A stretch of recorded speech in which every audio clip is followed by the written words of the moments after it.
Hello everyone, welcome back to our channel future study.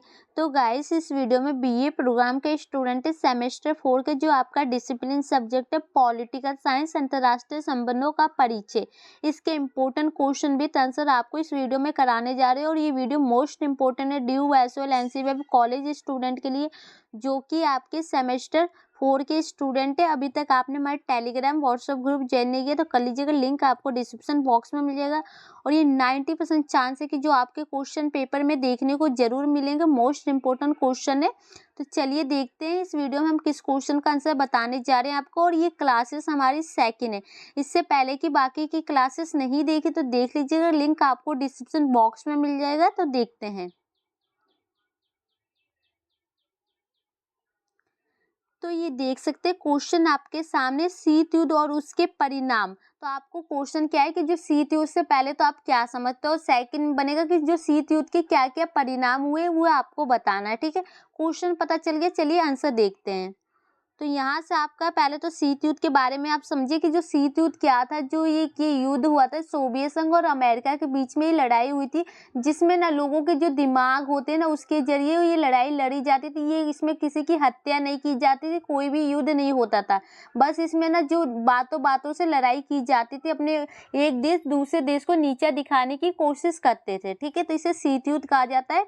यहाँ पर भी हम देख सकते हैं विश्व की दो महाशक्तियां अमेरिका और सोवियत संघ के बीच अपने वर्चस्व को दिखावा और साथ में अपनी अपनी विचारधाराओं को विश्व के सामने बेहतर साबित करने की होड़ को हम शीत युद्ध के नाम से जानते हैं।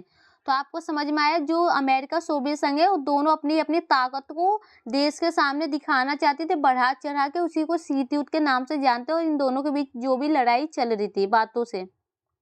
देखिए, शीत युद्ध से अभिप्राय ऐसी अवस्था से है जब दो या दो से अधिक देशों के बीच वातावरण उत्तेजित व तनावपूर्ण हो किंतु वास्तविक रूप से कोई युद्ध ना हो। तो मतलब कि जो युद्ध की संभावना बनी रहेगी लेकिन कोई भी वास्तविक जो युद्ध होता है वो नहीं होता है वहां पर। शीत युद्ध एक ऐसी अवस्था को कहते हैं जो युद्ध किसी रणभूमि में ना लड़कर मानव के मस्तिष्क में लड़ा जाता है। तो आपको हमने जैसे कि पहले ही बताया था कि ये कोई भी युद्ध, ये लड़ाई झगड़े खून खराबा नहीं होता था, ये बस मस्तिष्क मतलब दिमाग में लड़ा जाता था कि एक दूसरे की चालाकियां करते थे कि एक देश को दूसरे देश से नीचा किया जाए और अपने देश को बढ़ा चढ़ा के बताया जाए लोगों के सामने।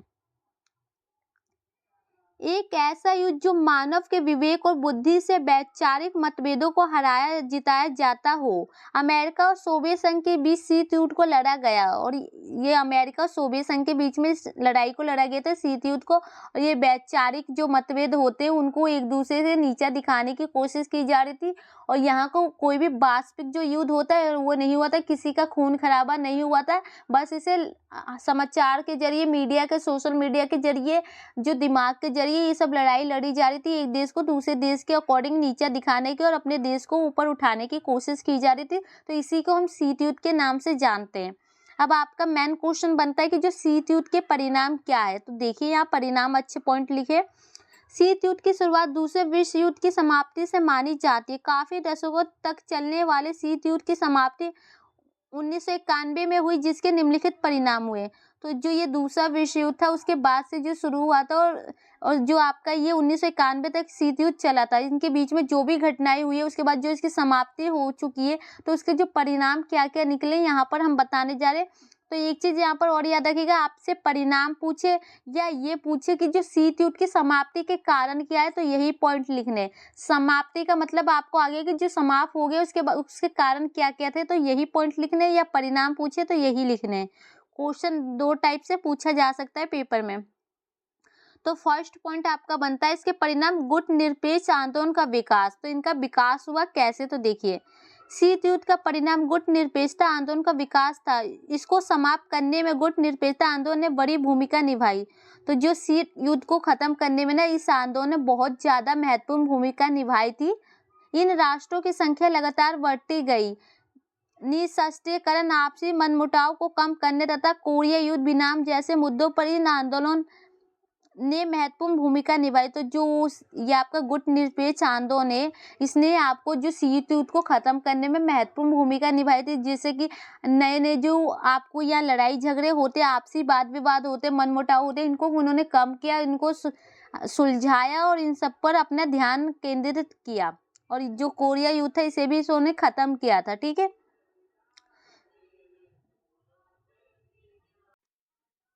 जो आपका सेकंड पॉइंट बनता है पूंजीवाद की तरफ आकर्षण। तो देखिए, शीत युद्ध की समाप्ति के बाद साम्यवाद की स्थिति खराब हो गई थी तथा अधिकतर विकासशील देश पूंजीवादी व्यवस्था की ओर आकर्षित हो रहे थे। पूंजीवादी व्यवस्था को विश्व के अधिकतर देशों ने सही माना।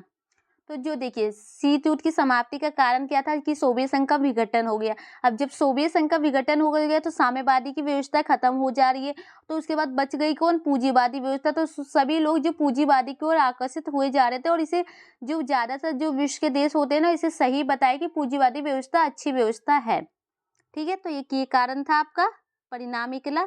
थर्ड पॉइंट है अमेरिका का वर्चस्व कायम होना। कि अब देखो, सोवियत संघ और अमेरिका दो महाशक्तियां थी, जिसमें से सोवियत संघ का विघटन हो गया, वो खत्म हो चुका है, तो बचा कौन? अमेरिका। तो उसका वर्चस्व तो दिखेगा ही पूरे देश में। तो यही यहाँ पर बताया गया है।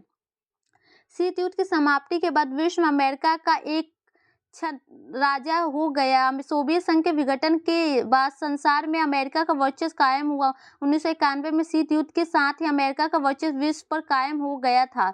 तो आपको पता चला कि जो सोवियत संघ का विघटन हो गया, तो एकमात्र शक्ति के रूप में अमेरिका बची, जो कि पूरे विश्व में अपनी व्यवस्था को फैला दिया और उसका वर्चस्व कायम हो गया। और ये इसके साथ ही जो शीत युद्ध की समाप्ति के साथ ही जो विश्व में, ये पूरे विश्व में कायम हो चुकी है अमेरिका का वर्चस्व, सोवियत संघ के विघटन के कारण। ठीक है, एंड फोर्थ पॉइंट आपका नए स्वतंत्र राष्ट्रों का उदय। तो जो सोवियत संघ है उसका विघटन होने के बाद जो उसमें से अलग अलग जो देश बनते हैं ना, उसको नए राष्ट्र के रूप में, उदय के रूप में देखा जाता है। कहीं ना कहीं सोवियत संघ विश्व का सबसे बड़ा क्षेत्रफल होने के कारण अपनी जनता के हित को पूरा ना कर सका, जिसके कारण 15 नए स्वतंत्र राष्ट्र विभाजित हो गए। तो जो सोवियत संघ था उस काफी बड़ी क्षेत्र की संख्या थी, उसमें बहुत सारे देश शामिल थे, लेकिन वो सबकी जो समस्या समाधान होती है उसको पूरा नहीं कर पा रहा है। तो जिसकी वजह से ये हुआ ना कि जो सोवियत संघ का विघटन हुआ, तो उसके नया जो 15 देशों ने नए उत्पन्न किए और जो अलग अलग राष्ट्रों में विभाजन हो गए। ठीक है, 1991 में शीत युद्ध की समाप्ति सोवियत संघ के विघटन के कारण हुई है। और ये शीत युद्ध समाप्ति कैसे हुई थी? तो जो सोवियत संघ का विघटन हो गया तो शीत युद्ध खत्म हो चुका था। संसार में 15 नए राष्ट्र, स्वतंत्र राष्ट्रों का उदय हुआ, जिसमें रूस सबसे बड़ा राष्ट्र था। तो जिसमें रूस सबसे बड़ा राष्ट्र था, और ये 15 नए नए अलग अलग राज्य उत्पन्न हो चुके थे, राष्ट्र। एंड 5 पॉइंट आपका निःशस्त्रीकरण को बढ़ावा। विभिन्न परमाणु संधियों द्वारा निःशस्त्रीकरण को बढ़ावा दिया। तो पता है, संधियां की गई जिसके जरिए ये होगा ना कि जो हथियारों को कम उठाया जाएगा और लड़ाई झगड़े को कम किया जाएगा। जो 3 संधियों के नाम है, आपको नाम ये देख लेना है। आदि संध्या, जो आणविक विस्फोट को रोकने की कोशिश की गई। तो जो विस्फोट होते हैं, जो परमाणु हथियार उसके जो द्वारा किए जाते हैं, बम, ये सब को रोक दिया जाता है, क्योंकि इस संधि के द्वारा कि किसी से भी लड़ाई झगड़े किसी देश से नहीं किया जाएगा। इनके द्वारा शस्त्रों की होड़ को रोका गया, मतलब कि जो अपने शस्त्र को दिखाते हैं, बार एक देश पर दूसरे देश पर परमाणु बम गिराते हैं, इन सबको रोक दिया जाता है। शीत युद्ध के चलते परमाणु शक्तियों को अंधाधुंध बढ़ावा जा रहा था। जो शीत युद्ध जब चल रहा था, तो अमेरिका सोवियत संघ पता है क्या कर रही थी?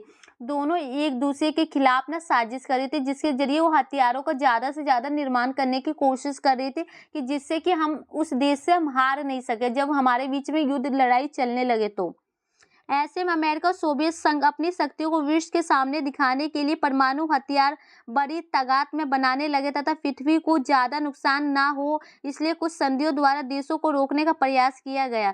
तो जो अमेरिका सोवियत संघ के जो आपके परमाणु हथियार बनाए गए थे, उसको रोकने के लिए कुछ संधियां बनाई गई थी। कि तो यही सब संधि थी नाटो, सीटो, क्योंकि इसके जरिए ये होगा ना कि जो पृथ्वी को नुकसान नहीं पहुंचाया जाएगा, ये सब युद्ध नहीं होंगे। तो ठीक है, 5 पॉइंट में यही बताए गए थे। एंड 6 पॉइंट आपका बनता है आर्थिक परिणाम। सोवियत नेता जान चुके थे कि संशोधन का प्रयोग आर्थिक सामाजिक विकास के लिए जरूरी है। व्यापार संतुलन भी काफी अस्त व्यस्त हो चुका था। दूसरी तरफ अमेरिका को काफी आर्थिक क्षति उठानी पड़ी रही थी, अतः दोनों एक दूसरे के समय पाने लगे थे। तो जो आर्थिक परिणाम ये हुआ कि जो सोवियत संघ और अमेरिका ये दोनों जान चुके थे कि देखो अगर हम एक दूसरे के जो विरुद्ध में कार्य करेंगे, व्यापार करेंगे तो दोनों को ही नुकसान होगा, अमेरिका को भी नुकसान होता था। तो इसीलिए उन्होंने एक फैसला लिया कि जो दोनों मिलकर कार्य करेंगे और दोनों एक दूसरे के पास आना शुरू हो गए धीरे-धीरे। ठीक है, तो शीत युद्ध खत्म होने स्टार्ट हो गया।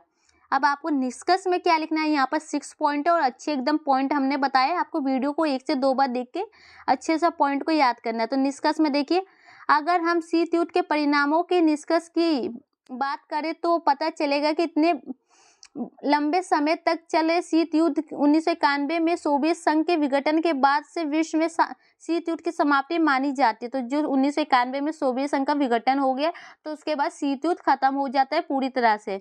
1991 से विश्व की समक्ष पूंजीवादी व्यवस्था की जीत से अमेरिका का वर्चस्व कायम हो गया और इसके बाद ये हुआ कि सोवियत संघ का विघटन हुआ तो जो अमेरिका का वर्चस्व एकमात्र कायम हो चुका क्योंकि वो एक महाशक्ति के रूप में बनकर उभरी और वो अपना वर्चस्व पूरे विश्व में फैला चुकी थी।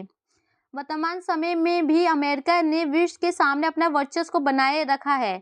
तो मतलब आज के समय में भी जो अमेरिका है अपने जो वर्चस्व होती है, अपनी शक्ति होती है, ताकत होती है, वो अभी तक बनाए रखा है। तो फाइनली इस क्वेश्चन का आंसर यहाँ पर कंप्लीट हो चुका है और ये हमारी क्लास 2nd थी एंड क्लास 3rd की वीडियो चाहिए तो कमेंट बॉक्स में मैसेज कीजिएगा। यहाँ पर हम वही क्वेश्चन लेते हैं जो 90% आपके पेपर में आने के चांस होते। तो वीडियो को शेयर कीजिए। Thank you.